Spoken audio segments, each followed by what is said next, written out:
Vamos conversar com a mestre em Linguística pela Universidade Federal do Rio de Janeiro, Ana Cristina Abrantes, autora de vários livros, entre os quais Discurso, Cinema e Educação, Metáforas Visuais em Abril Despedaçado.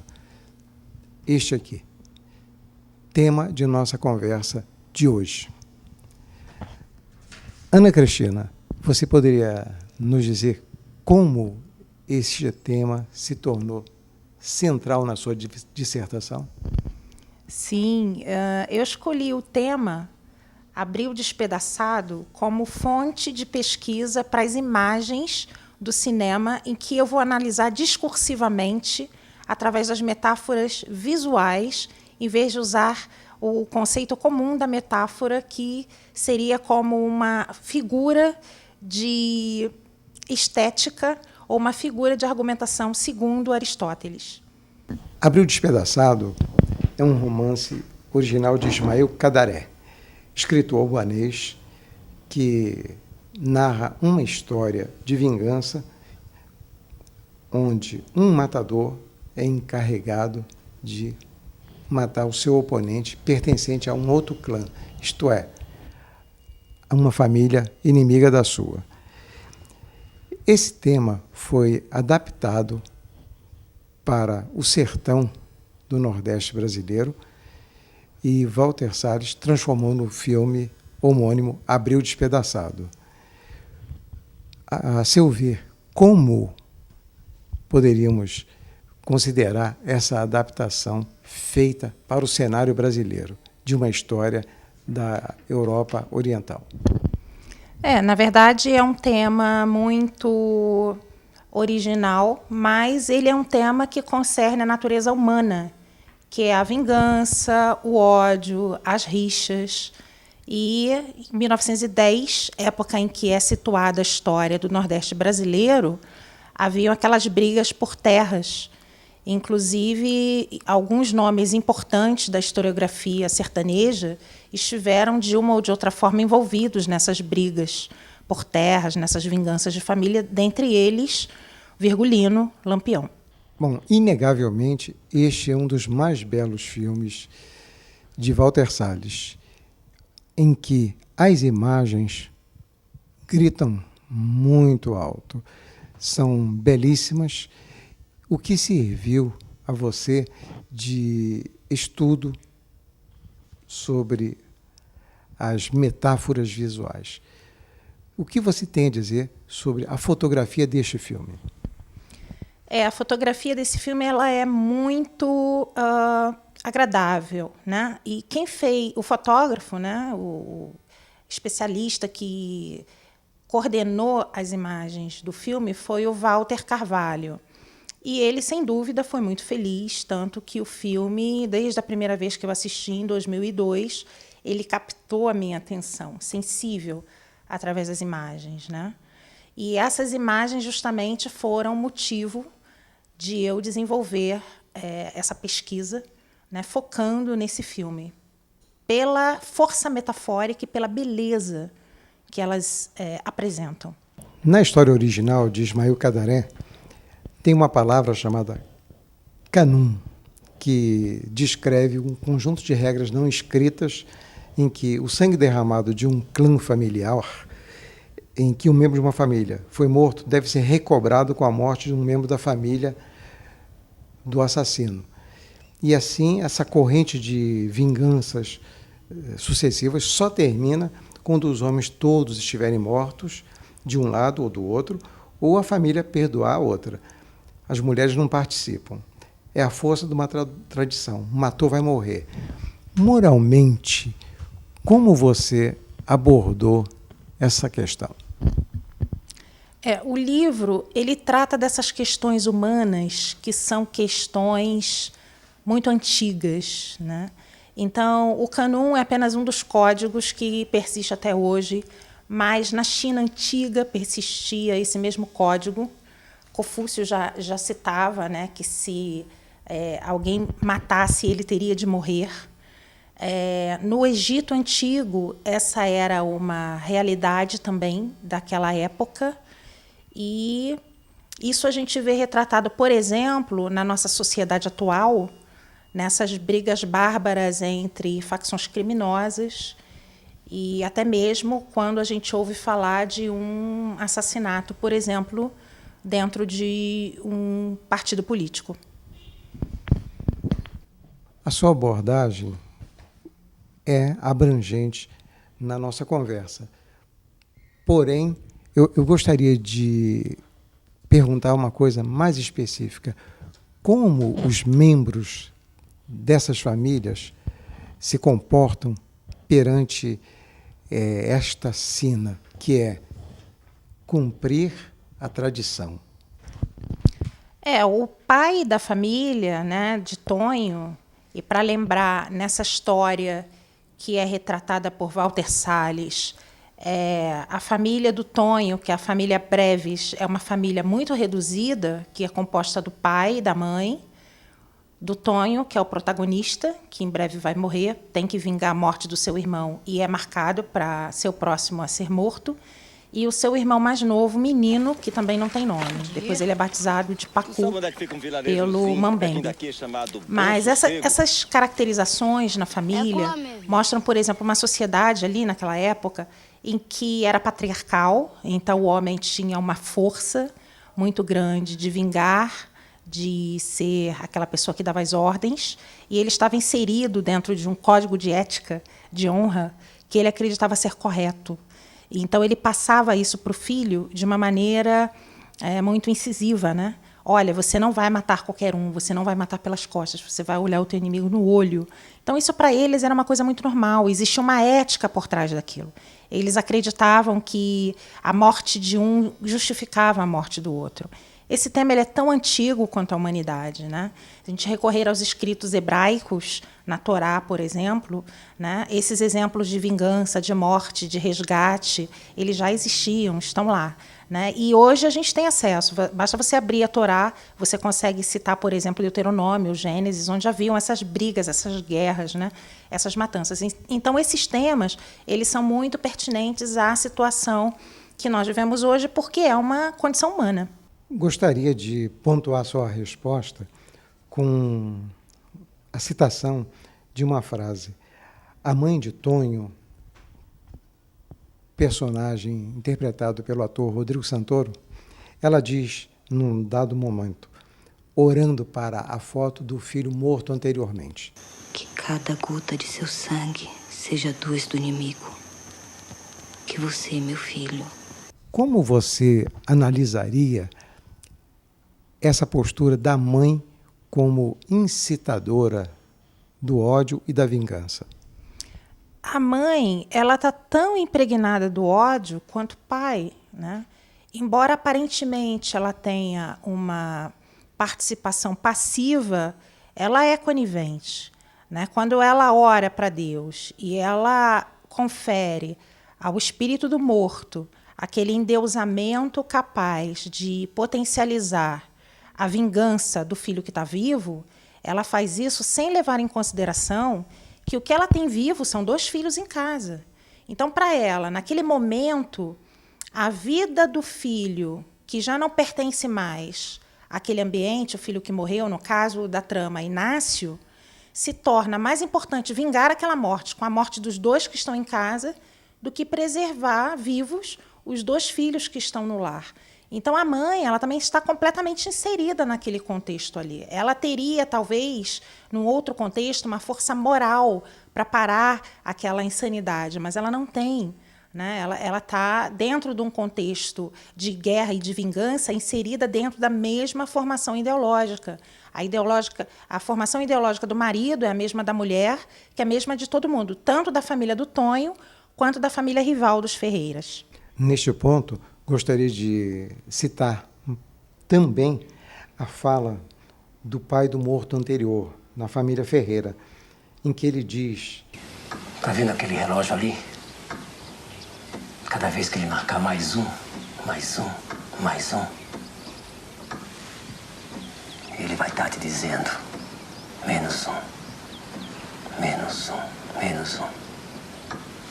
Isso ele diz para o futuro morto da outra família. Como você poderia explicar essa questão em relação à questão do tempo. Tempo e o não tempo. O tempo, ele faz parte da nossa existência tanto quanto o espaço. Não existe espaço se não houver tempo e não existe tempo se não houver o espaço. Na pesquisa que eu fiz, eu cito, por exemplo, a física, né? O próprio elemento da física, dentro do espaço-tempo, e faço uma introspecção nesse tema, tempo. Então, tempo ele é um tema muito presente, tanto no cinema quanto nessa minha pesquisa. E ali a gente percebe que dentro da família Breve, do Tonho, a família Breves, eles estão minguando. É uma família breve mesmo, literalmente falando. Né? São 4 membros da família. Tonho vai morrer, vai ficar o pai e a mãe, o menino. Depois o menino vai ter que vingar a morte do Tonho, ele vai morrer e acabou a família. O tempo, ali, ele é contado de uma maneira de trás para frente. O tempo, na verdade, ele está estagnado, porque ele não produz o que o tempo deveria produzir, que é liberdade, prosperidade, vida. Então, na verdade, existe um ocultamento, uma isenção de vida. Eu diria que não seria propriamente a morte, seria uma não-vida. Tudo que eles têm ali é uma não-vida.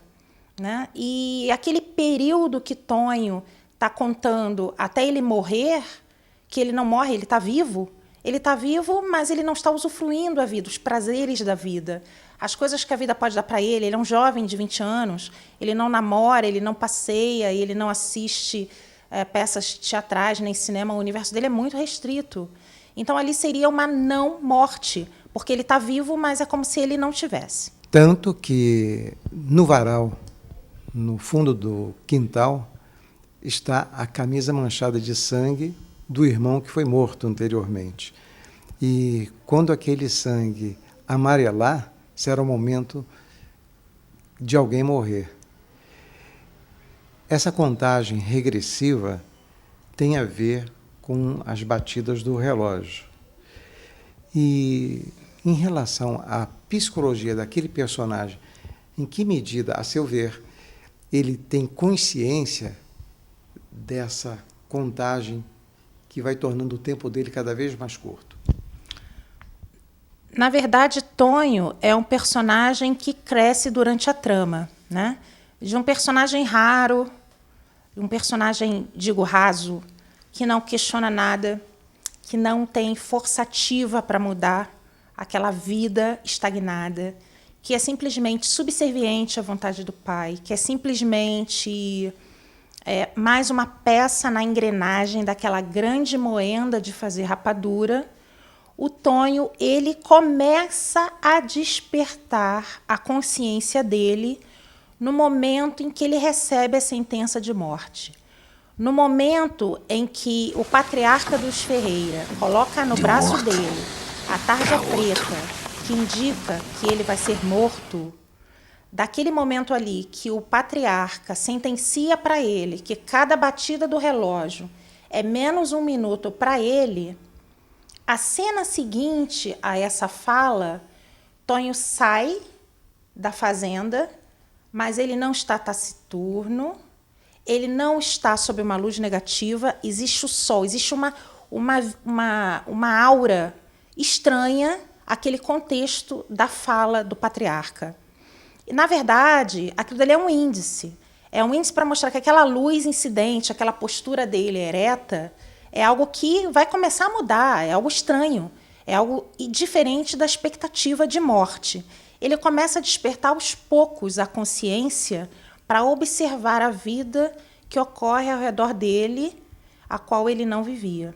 Essa consciência que em Tonho vai despertando lentamente, na verdade, parece que no irmão mais novo, chamado Menino, ela está presente o tempo todo, é uma consciência eminentemente crítica. Como você explica essa consciência crítica num menino tão jovem, ainda criança? Olha, o personagem Menino, ele é um personagem muito enigmático, né? Ele, a começar, ele não tem nome. Então, quando perguntam o nome dele, ele diz, é menino mesmo. E toda criança, ela é uma potência criativa. Não é diferente do menino. Essa questão dele ter uma visão crítica, na verdade, é uma postura diferente dos outros, né? A gente, da cidade grande, analisa aquilo como uma visão crítica, mas, na verdade, na inocência dele, na ingenuidade dele, ele é simplesmente autêntico. Ele não tem nem algo diferente para fazer uma comparação. É como se ele tivesse vindo de um outro mundo e ele preserva toda essa ingenuidade, essa pureza, essa potência criativa de um outro mundo, um mundo lúdico. O menino, ele começa a imaginar, a partir de um livro que ele ganha dos mambembes, ele começa a imaginar uma vida no outro espaço, no outro tempo. Então, ele não sabe ler, mas ele olha as gravuras do livro, imagina uma sereia no fundo do mar, e ele conta a história. Então, tudo aquilo ali faz com que ele se diferencie daquela monotonia da família, da monotonia da não vida, da monotonia do não tempo. Então, ele está no outro momento, ele está no outro espaço. Aquele menino ali, ele se identifica muito mais com o circo, com os mambembes, do que com aquela vida sisuda, com aquela cara sisuda do pai, com aquelas cores ocre do sertão, das roupas sujas, da parede, da camisa manchada de sangue, da rapadura. Então, ele ali está em contraposição. É ele que vai dar um tom lúdico, que vai mudar o tom da trama. O que tem que acontecer é uma espécie de determinismo em que nada nem ninguém consegue interromper. Poderiam, mas ninguém quer interromper. Onde entra aí a questão do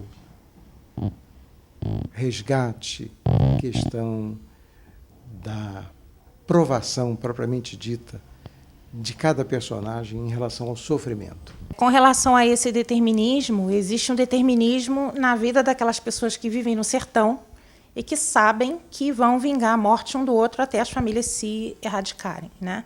No caso específico da trama, o drama se concentra no determinismo que sofre Tonho por sofrer sabendo que ele é o próximo a morrer, né? E sem muita coragem de fazer alguma coisa diferente. Então, isso acontece, por exemplo, conosco. Se nós estamos com pouca coragem para fazer algo para mudar a nossa vida, para sair de um ciclo vicioso de estagnação, seja ela material, seja ela relacional, emocional, muitas vezes a gente precisa refrescar a nossa mente, refrescar a nossa associação com as pessoas, né, os ambientes que nós frequentamos, para algum ar permear o nosso ambiente, para que a gente possa ter luzes lampejos de resgate dessa consciência, que foi o que aconteceu com o Tonho. Agora, o Tonho ele teve que decidir também, né? Ele precisou decidir, ele precisou usar o livre-arbítrio, que é a marca do ser humano. O ser humano ele precisa decidir entre a direita e a esquerda várias vezes na vida, né? Então, crise, o que é uma crise? A crise é quando você está diante de uma bifurcação que você tem que tomar um lado em detrimento do outro, ou o lado X em detrimento do lado Y. E você sabe que quando você faz uma ou outra opção, você vai estar deixando as demais de lado. Então, a crise ela é comum no ser humano, né? E não reagir, ou não decidir, ou não querer mudar, ou então não ter força suficiente para assumir a mudança, não é resposta, né? No filme, a gente não vai cometer um spoiler aqui para dizer o que acontece, porque quem não assistiu precisa assistir o filme, que é lindíssimo, né? Mas acontece esse movimento, essa quebra do determinismo, né? Acontece um resgate, né? O Tom ele precisa ser resgatado daquele determinismo, daquela sina de morte. E ele é resgatado por dois, e não só por um, né? Menino, o irmão dele mais novo, o resgata, e a própria Clara, que é a menina que trabalha no circo, ela também resgata a Tonho de uma outra forma. Bom, este filme, produzido no Brasil, falado em português, na verdade, foi criado para ser exibido pelo mundo, para mostrar ao mundo uma história local que tem muito a ver com a zona rural de muitos países do planeta.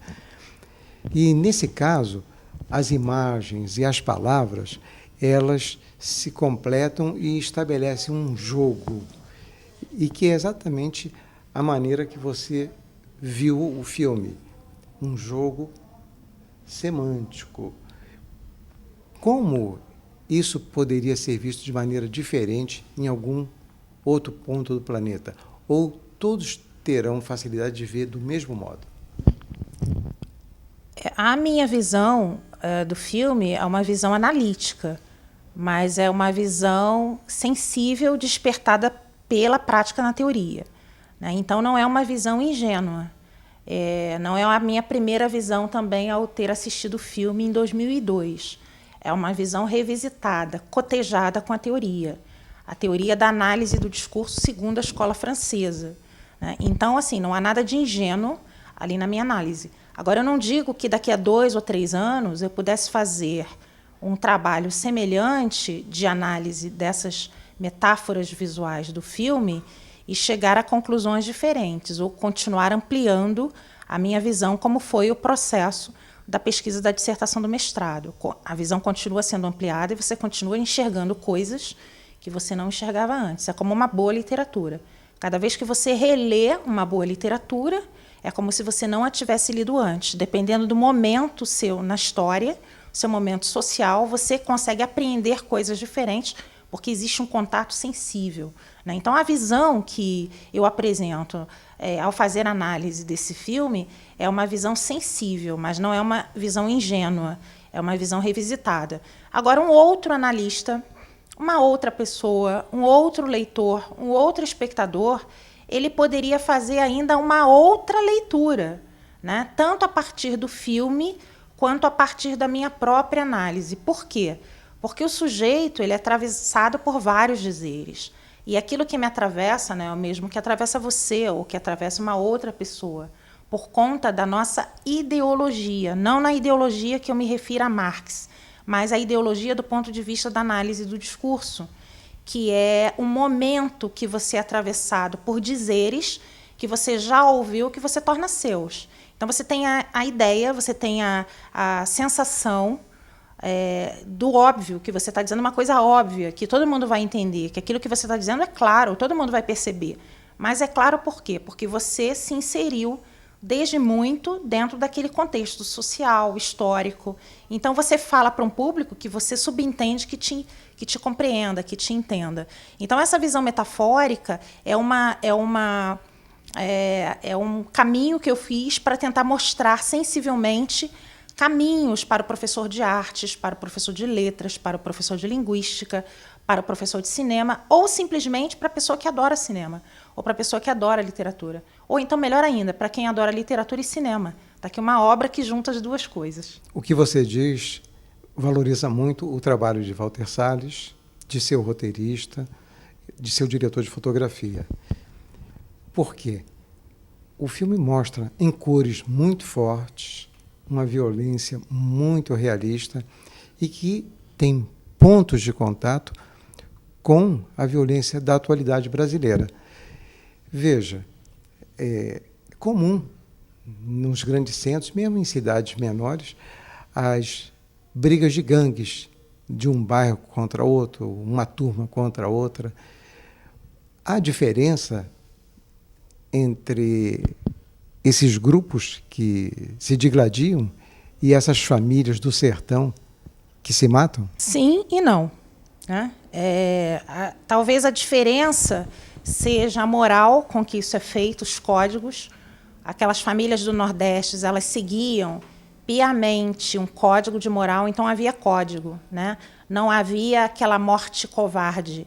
Embora todo assassinato é uma covardia, mas ali eles sabiam, existia uma regra, né? Então, haviam 2 elementos naturais que incidiam para marcar a data em que o outro ficava alerta para fugir, para tentar escapar. Então, havia a incidência do sol, que deveria amarelar o sangue na camiseta, e depois eles ficavam à mercê da lua nova, que marcava, então, a data de se começar a perseguir o inimigo. O inimigo tinha chance de se defender, ele sabendo que tinha acabado o período de trégua, ele já começava a ficar atento para tentar escapar. Se ele escapasse, havia um código também de honra em que ele não poderia ser alvejado várias vezes. Ele escapou. E nas gangues, na verdade, eu não consigo conceber que exista um código moral que as pessoas estejam seguindo, né? Me parece que tem outros fatores sociais que são mais uma revolta por conta da diferença social, uma revolta com relação à marginalidade que são impostas a essas gangues que vivem no meio da cidade grande e que não têm, muitas vezes, o status que ele vê na televisão ou no cinema, uma pessoa que ele vai identificar como sendo da classe dominante. Então, eu acredito que existam semelhanças e diferenças, mas isso seria uma outra abordagem, né? Talvez uma abordagem mais sociológica, uma abordagem mais até filosófica mesmo, né? Mas para uma outra área de conhecimento, que pode ser feita também, é uma outra leitura, uma sugestão de leitura que pode ser feita. Está aí o pessoal da sociologia, o pessoal da etnografia, explorar essa comparação, é válida.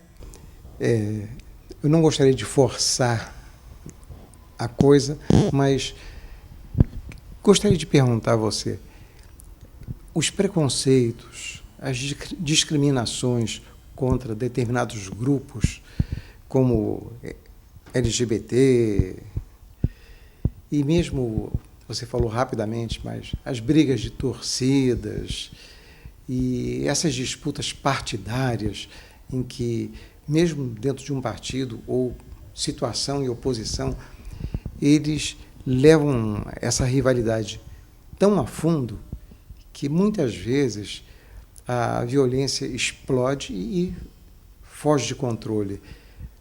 Haveria pontos de identidade entre essas disputas e essas que o filme mostra? Olha, toda violência, né, ela parte do ser humano. A busca que eu fiz na minha análise foi ver o lado humano que permeia ali tanto a trama quanto os temas, né? A violência é um deles, a vingança. E isso é meramente humano, né? Então, por exemplo, quando a gente analisa, por exemplo, a guerra de torcidas, uma torcida veementemente contra a outra a ponto de se machucarem, a ponto de causarem a violência, né? Ou um partido de político em oposição a outro, a ponto de se odiarem, a ponto de se cancelarem do Facebook, a ponto de não suportarem a simpatia que nutriam por tanto tempo com relação a uma pessoa próxima, até mesmo um parente. Essa intolerância, ela é uma coisa bem interessante de se analisar, né? Porque eu acredito que nós vivamos numa época de muita intolerância, no sentido de que nós somos tão esclarecidos para tantas coisas, os conhecimentos nos chegam de diversas formas. Basta você ter um celular que você tem acesso a qualquer tipo de informação, qualquer tipo de notícia do mundo inteiro, e ainda assim a gente não consegue lidar bem com essa diferença. Eu acredito que tenha um fundamento muito psicológico, né? Uma das necessidades básicas do ser humano, segundo Maslow, é a necessidade de ser aceito. Nós somos seres gregários e seres humanos. Nós procuramos semelhanças com aquelas pessoas com quem nos associamos no dia a dia. E acabamos criando essas panelas, que são panelas que, para nós, preenchem um vazio interior de necessidade de afeto, de troca de informação. A gente acaba se associando a essas pessoas que têm os pensamentos próximos aos nossos. O que acontece é que, muitas vezes, a gente cria um universo para a gente, uma bolha tão perfeita, tão gostosa, tão agradável, que a gente acha que só a nossa bolha é válida. E quando a gente vê a panela do outro, a bolha do outro, e em vez de a gente deixar ir e cuidar da nossa e continuar feliz, a gente já começa a achar, não, aquela bolha lá não pode estar fazendo mais festa do que a minha bolha. Aquela bolha lá não pode estar sendo mais feliz do que a minha. E você começa a antagonizar, né? Isso é uma questão de intolerância do indivíduo, né?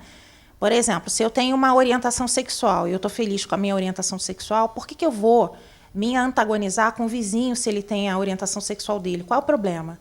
Né? Se hoje a gente sabe que tudo isso convive e existe, Por que tem que conviver na guerra e não pode conviver em paz e amor, né?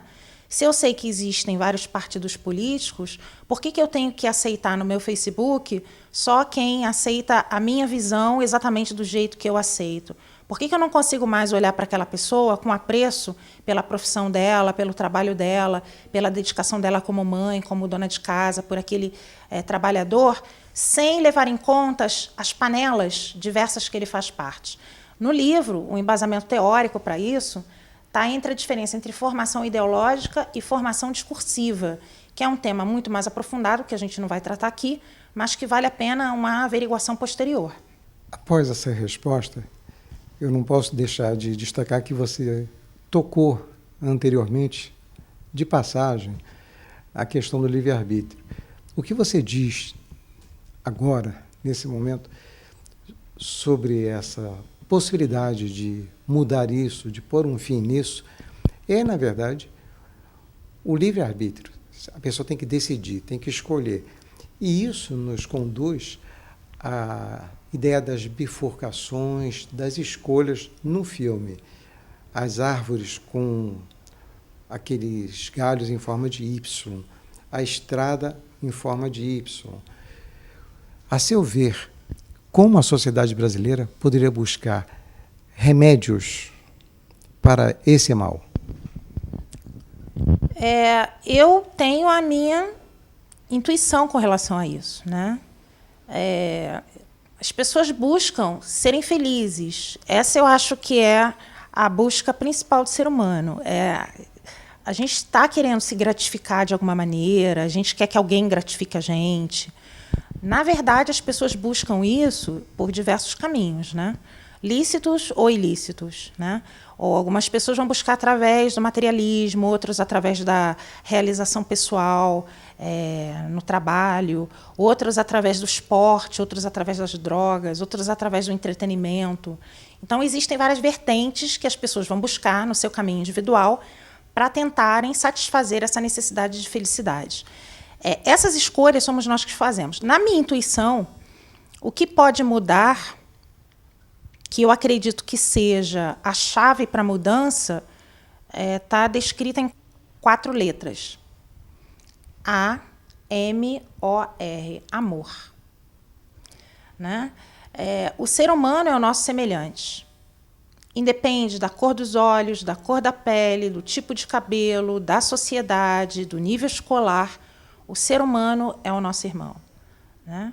Então, se nós conseguirmos olhar o ser humano, além das diferenças sociais, além das diferenças de cor de pele, além da posição, da formação acadêmica, se a gente conseguir transcender a visão do ser humano de partidos, né, pequenos para algo muito mais grandioso, eu acredito que a gente vai conseguir sensibilizar mais o nosso coração para com a nossa própria existência como raça humana. Isso é muito difícil, né? É tão simples de falar e é tão difícil de realizar. Mas, assim, na minha intuição, a maior lei do universo é a lei do amor, é a lei que vai prevalecer e, em algum dia, não sei se eu vejo, espero que sim, né? Mas que é a única lei que vai dar conta. O livro mostra como o amor redime. De fato, a solução precisa começar na família. A sociedade brasileira pode ser definida como inúmeras famílias reunidas com suas desavenças, suas diferenças, suas desigualdades. No filme, o pai toma o livro do filho e o joga fora. Veja que coisa, pai. Se pusermos um S, vira o país, toma o livro dos filhos, toma o livro da criança e joga fora. Isso, simbolicamente, não pode significar o descaso com que o país tem tratado a educação. Você, como professora, diga algo a respeito. Olha, sem dúvida, né? Você acaba de fazer uma análise metafórica. Né? Você associou país com pai, né? E você fez uma transição aí de uma cena do filme para algo muito maior, né? Sem dúvida, é lamentável a situação que a gente vive no Brasil em relação a leitura em relação à educação das crianças. Por incrível que pareça, isso tem duas vertentes, porque, na verdade, o único momento em que a gente é obrigado a ler alguma coisa é nos anos escolares. Então, muitos não conseguem levar esse hábito para depois dos anos escolares. E, no Brasil, a gente tem um problema seríssimo cultural, que é a falta de letramento, a falta de gosto, a falta de prazer pela leitura. Então, são raríssimos os livros que são vendidos para o prazer, né?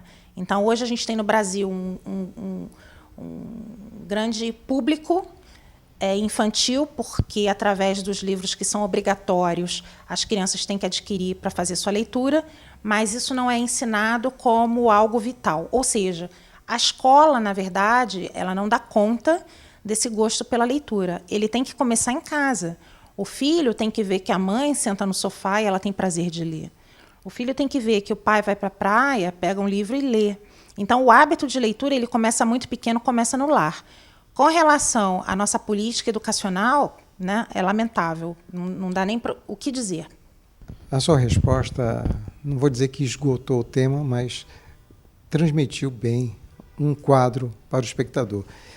E, para finalizar, eu gostaria de tocar num tema muito doloroso, que é o seguinte: a palavra é nova, relativamente nova, que é o bullying, e que retrata uma das formas de violências mais cruéis, e que, na verdade, também não é um problema novo, ele sempre existiu. Crianças, desde bem precoces, maltratam as outras, aplicam sobre a outra formas de coerção, de pressão, enfim, de violência que nem sempre precisa ser física, muitas vezes é verbal, é psicológica. E, num momento crucial, ela pode explodir. Nós temos notícias na mídia de casos altamente dramáticos, e a vítima se defende de uma forma tremenda, matando, inclusive, seus algozes. O que você poderia dizer, nesse momento, para os pais dessas crianças e para seus colegas professores? Esse é um tema que, essa palavra bullying, né, a gente tem ela como no nosso vocabulário há mais ou menos há uns 12 anos, vem dos Estados Unidos, embora a prática ela seja tão antiga quanto a nossa própria infância, né? Seria fazer troça. Antes a gente usava zoar. Vou zoar com fulano, tá zoando de mim.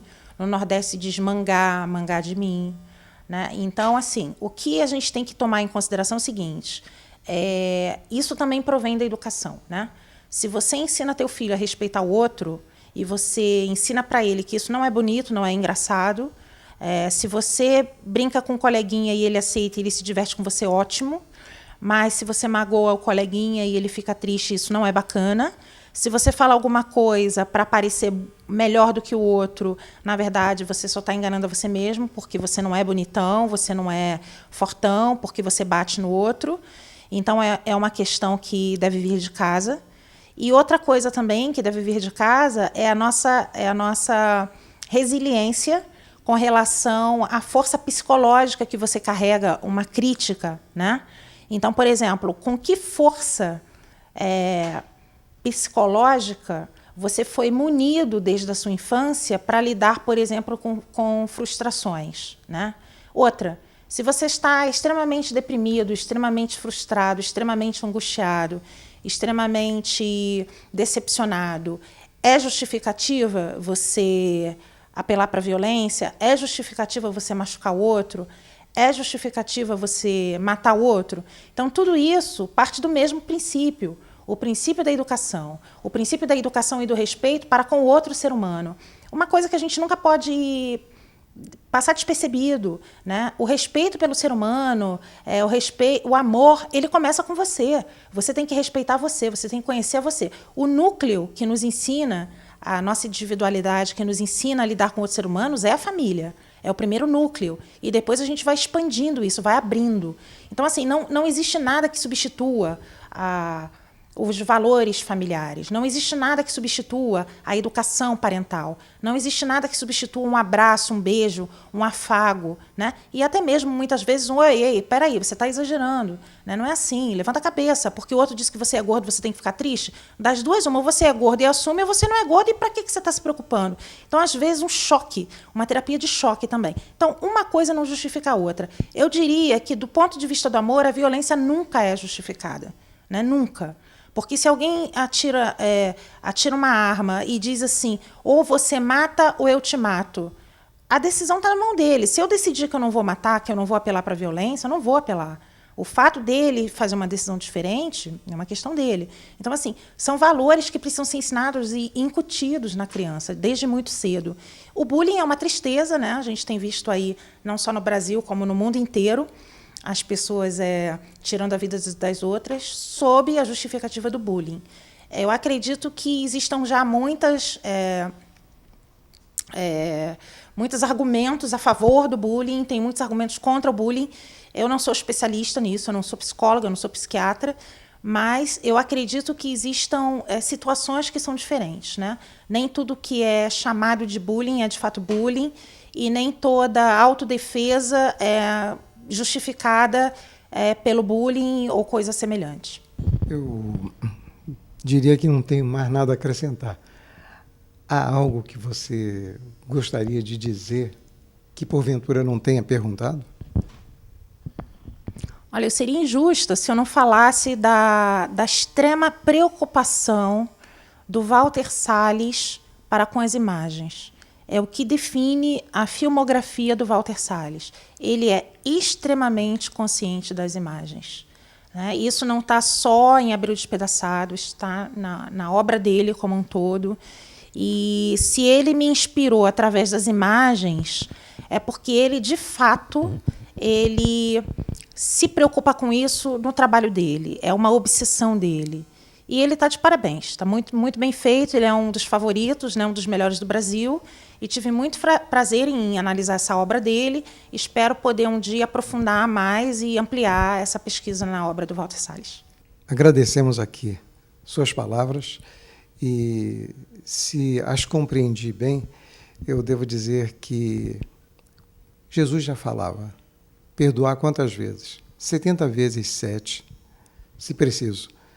E eu diria que, nos dias de hoje, parece impossível, mas a melhor forma de vingança que existe é o perdão. Como poderia ter acontecido na história de Ismael Cadaré e no filme de Walter Salles. Vamos dizer, para os que nos assistem, que meditem a respeito. De momento, obrigado a todos vocês pela atenção.